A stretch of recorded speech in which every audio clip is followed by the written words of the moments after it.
Hi అండి, నేను మీ Chandrika. Welcome back to ask wonders. ఈరోజు వీడియోలో ఒక టేస్టీ పులావ్ రెసిపీ చూపించబోతున్నానండి. చాలా సింపుల్గా 10-15 నిమిషాల్లోనే మనం ఇంట్లో ఈజీగా చేసుకోవచ్చు. అలాగే దీన్ని లంచ్ బాక్స్ రెసిపీస్కి ఈజీగా చేసుకెళ్ళొచ్చు అనమాట. మరి లేట్ చేయకుండా ఈ సింపుల్ పులావ్ రెసిపీని ఎలా చేసుకోవాలో చూద్దామా. ముందుగా ఇక్కడ నేను 1 కప్పు వరకు కాబోలి శనగ తీసుకొని ఓవర్ నైట్ మనం నానబెట్టుకున్నామన్నమాట. దీన్ని మనం ఎర్లీ మార్నింగ్ లంచ్ బాక్స్ ఎప్పుడైనా చేయాలనుకుంటున్నప్పుడు ఓవర్ నైట్ నానబెట్టేసుకుంటే సరిపోతుంది.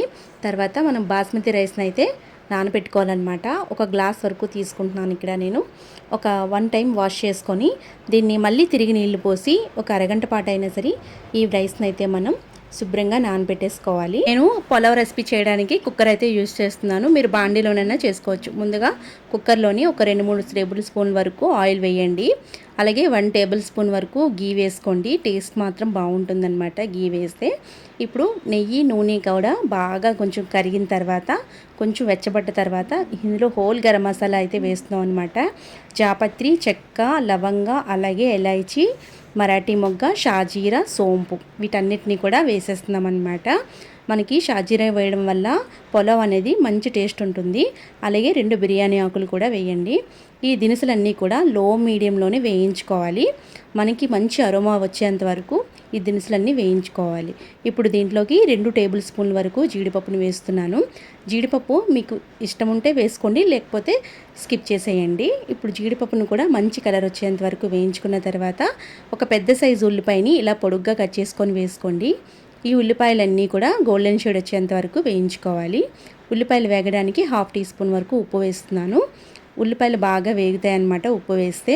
ఇలా మంచి గోల్డెన్ షేడ్ వచ్చేంత తర్వాత దీంట్లోకి 1 టేబుల్ స్పూన్ వరకు జింజర్ గార్లిక్ పేస్ట్ వేస్తున్నాను. నేను ఇక్కడ చిన్న టేబుల్ స్పూన్తో వేస్తున్నాను కాబట్టి 2 టేబుల్ స్పూన్లు కలిపి 1 టేబుల్ స్పూన్ వరకు ఉంటుంది. మీరు పచ్చివాసన అంతా పోయేంత వరకు వేయించేసేయండి. దీంట్లోని 4 లేదా 5 పచ్చిమిరపకాయలు ఇలా కట్ చేసుకొని వేసుకోండి. ఒక రెమ్మ కరివేపాకు, అలాగే 2 టమాటాలని చక్కగా పెద్ద ముక్కలుగా కట్ చేసి వేసుకోండి. ఇప్పుడు ఈ టమాటా ముక్కలు అలాగే ఉల్లిపాయలు బాగా మెత్తబడి మగ్గేలాగా వేయించుకోవాలి. చూసారా, అడుగు పట్టకుండా లో మీడియంలో పెట్టి ఈ టమాటా ముక్కలన్నీ మెత్తబడేంత వరకు వేయించేసుకోండి. ఇప్పుడు దీంట్లోకి 1/2 టీ స్పూన్ ధనియాల పౌడర్, 1/2 టీ స్పూన్ వరకు జీలకర్ర పౌడర్, అలాగే 1/2 టీ స్పూన్ వరకు గరం మసాలా పౌడర్ వేసుకోండి. గుప్పెడంత కొత్తిమీరను కూడా వేసేసి వీటిని కూడా మంచి ఫ్లేవర్ వచ్చేంత వరకు వేయించుకోండి. మన మసాలా పౌడర్స్ అన్నీ వేసిన తర్వాత లో మీడియంలోనే వేయించుకోవాలి. మసాలా ఏమీ కూడా మాడిపోకూడదు. ఇప్పుడు దీంట్లోకి 2 టేబుల్ స్పూన్ల వరకు పెరుగును కూడా యాడ్ చేసుకొని పెరుగు చక్కగా కరిగేంత వరకు ఈ టమాటా ముక్కలకు బాగా పట్టేంత వరకు వేయించుకోవాలి. ఇప్పుడు ముందుగా మనం నానబెట్టుకున్న కాబోలి శనగలు ఉంటున్నాయి కదా, ఆ కాబోలి శనగల మొత్తాన్ని కూడా ఇందులో వేసేసి ఈ శనగలన్నిటికీ కూడా మసాలా ఫ్లేవర్స్ అన్నీ బాగా పట్టేలాగా వేయించుకోవాలి. 1 మినిట్ అయినా సరే మనం శనగలకి బాగా పట్టేలాగా వేయించుకోవాలి. ఇప్పుడు మనం తీసుకున్న బియ్యం క్వాంటిటీకి 1.5 గ్లాసుల నీళ్ళు అయితే ఇక్కడ పోసుకుంటున్నాను అనమాట. కరెక్ట్గా మనం గ్లాసు కొలత పెట్టుకొని వాటర్ పోసుకోవాలి. ఎందుకంటే వాటర్ ఎక్కువైనా తక్కువైనా సరే మనకి ఈ రైస్ అనేది మెత్తబడిపోతుంది కాబట్టి కరెక్ట్గా ఎగ్జాక్ట్గా వేసుకోండి. ఇప్పుడు రుచికి సరిపడగా ఉప్పు చెక్ చేసుకొని 1/2 టీ స్పూన్ వరకు ఉప్పు వేసుకోండి. మీ రుచికి సరిపడినంత యాడ్ చేసుకోండి. ఇప్పుడు ఒకసారి ఉప్పు వేసిన తర్వాత ఒకసారి బాగా కలపండి.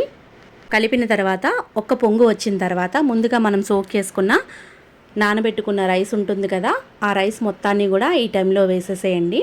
ఇలా వేసేసిన తర్వాత ఒక్కసారి బాగా కలుపుకోవాలి. 10 సార్లు బాగా కలిపేశారంటే రైస్ అయితే విరిగిపోయే ఛాన్స్ ఉంటుంది కాబట్టి ఒకసారి 1 టైం మనకి శుభ్రంగా కలిపేసుకొని కుక్కర్ మూత పెట్టి 2 విజిల్స్ వచ్చేంత వరకు మనం ఇది ఉడికించుకోవాలన్నమాట. 2 విజిల్స్ వచ్చిన తర్వాత ప్రెషర్ అంతా పోయిన తర్వాత తీసి చూపిస్తున్నాను చూడండి. మనకి రైస్ అయితే పొడి పొడిలాడుతూ సూపర్గా వచ్చిందండి. ఒక్కసారి అడుగు నుంచి ఇలా కదిపేసి చూద్దాము. వెంటనే సర్వింగ్ చేసుకుంటే మనకి ముద్దలా ఉంటుందన్నమాట.